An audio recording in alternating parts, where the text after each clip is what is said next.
The Basic Education Department has made changes to lockdown regulations for all schools. Contact and no contact sport will now be allowed, but without spectators. Pupils will also be allowed to participate in inter-school, district, provincial and national sports tournaments. The department is expected to decide on when pupils can return to class full-time.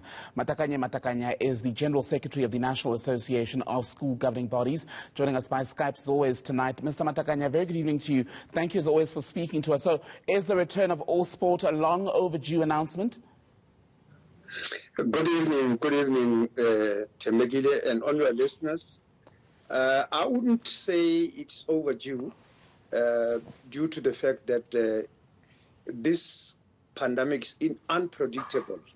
Unpredictable in the sense that, look, we thought by this time we shall be in control of this pandemic. However, then it has indicated, it has shown clearly that it is way to end.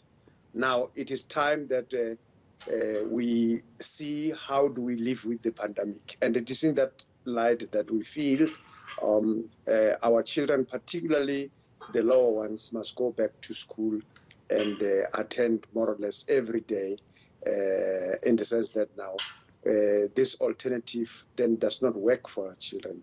By the time they go back the next day, they had forgotten what their teachers had taught them. So it's really a problem. There will be a serious gap of the children in terms of the skill, in terms of the knowledge, in terms of this attitude, the values. They will be far away. Then they may refer in some years to come as the lost generation. So we don't want to see that happening. So it is in that light that we are seriously debating how do we bring back all those children for being taught probably every day. And Minister Njimusecha and the 9 MECs, of course, are also seized with that same issue, whether to allow pupils to go back to school completely. For those who may not be aware, what's going on currently is you've got situations in other schools where they'll say, for example, I'm making an example here, grades 1, 2 and 3 do Monday, the others do Tuesday and so forth. What conversations are you having with government about how a full return can be done safely, given the fact that there is nervousness from everyone else involved about how that would possibly contribute to an uptick in infections? Truly, because you see, the unfortunate part is that one of the caution is the social distance.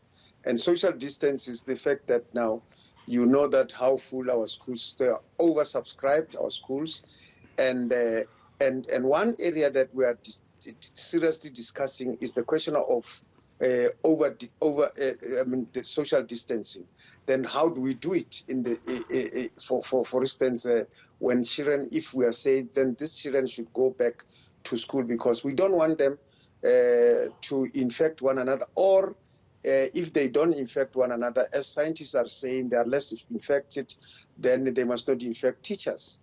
So I think this is the serious debate that we do have and say, how best can that be done? Because we can't just say, no, it is normal, let them all go back to class.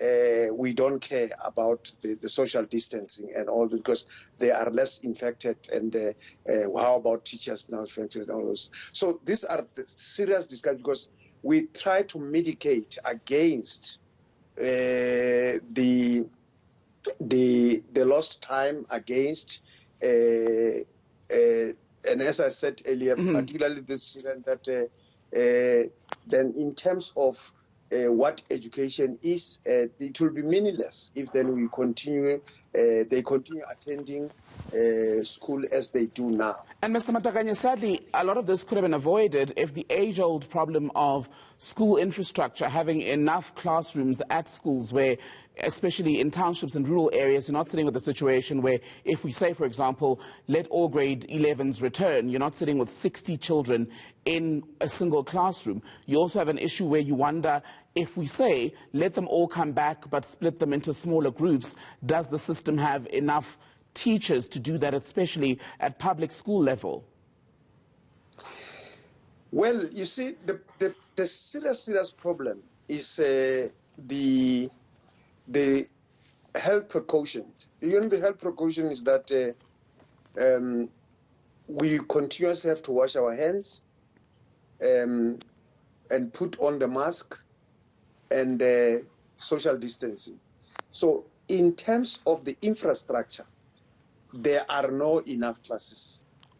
And so therefore, then the problem now is the social distance. Then we can do all those other things. I think the department is really trying to put tanks where there are no water.